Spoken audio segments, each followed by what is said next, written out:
beneath sand and coral. But before they can start digging up the seabed, every inch of the site must be mapped. If it is the Esperanza, it could take years to excavate completely.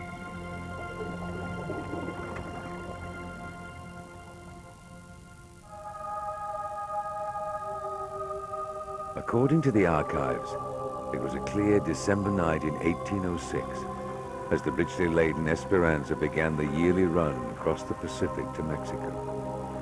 Unusually, she had orders to detour through the poorly charted Sulu Sea. At 3 o'clock in the morning, with a strong wind in her sails, the watch sighted water breaking on a reef directly ahead. The crew struggled to turn the ship away, but it was too late, and the Esperanza ran aground. The survivors took refuge on the bleak volcanic island of Panagatan. But when morning broke, the Esperanza had vanished.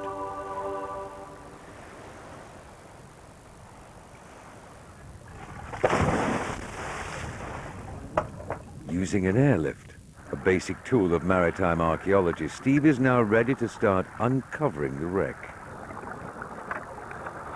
When you're airlifting, you're always expecting that any second now something's going to produce. And it could be absolutely packed with beautiful porcelain, silverware, gold jewellery. It's just completely the unknown.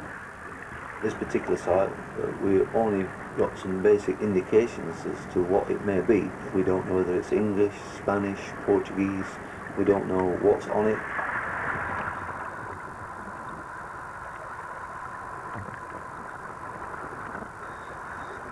As they excavate, fragments of charred planking begin to emerge from the site, a suggestion of a violent end.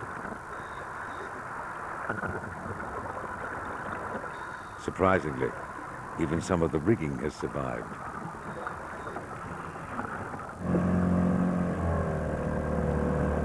Back on the Vasco, each artifact will be painstakingly recorded.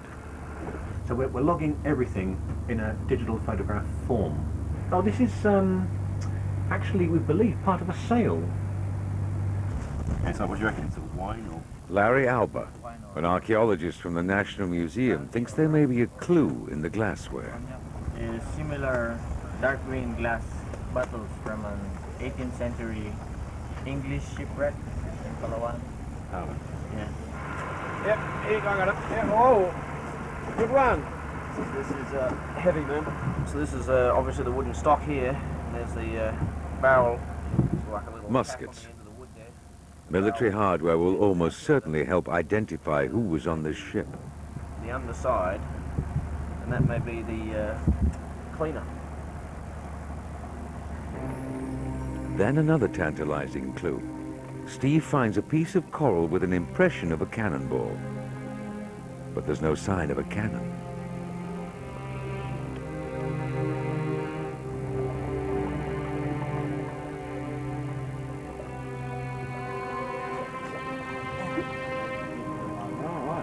Looks to be a rifle sight.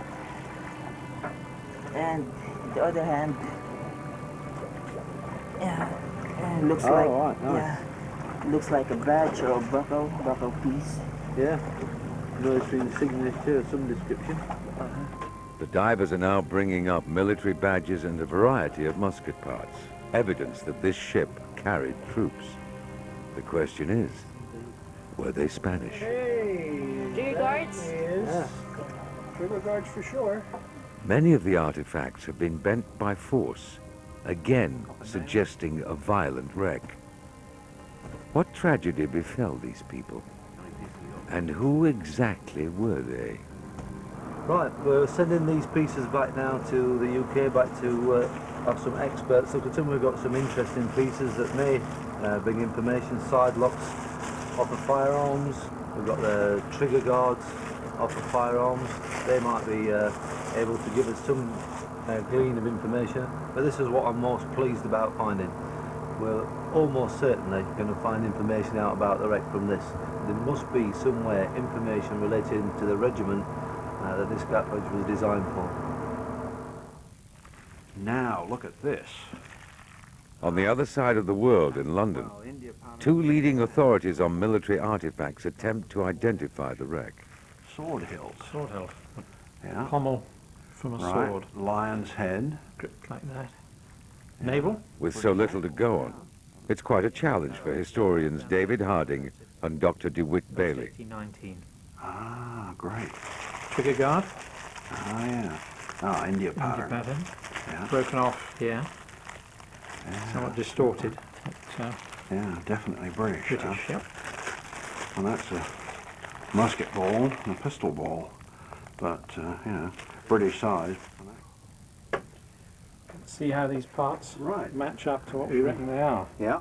David owns a collection of muskets originally used by the private armies of the British East India Company during the last century. Tailpipe. The pieces from the wreck match exactly. This musket is one made specifically for the East India Company in London, known as Baker's pattern because the gunmaker most involved in developing the design was called Ezekiel Baker. It was first manufactured for the East India Company in 1819 and last in 1839. So this wreck can't be before 1819. So the wreck can't be the Esperanza. The muskets were made at least 13 years after she sank. It's a disappointment for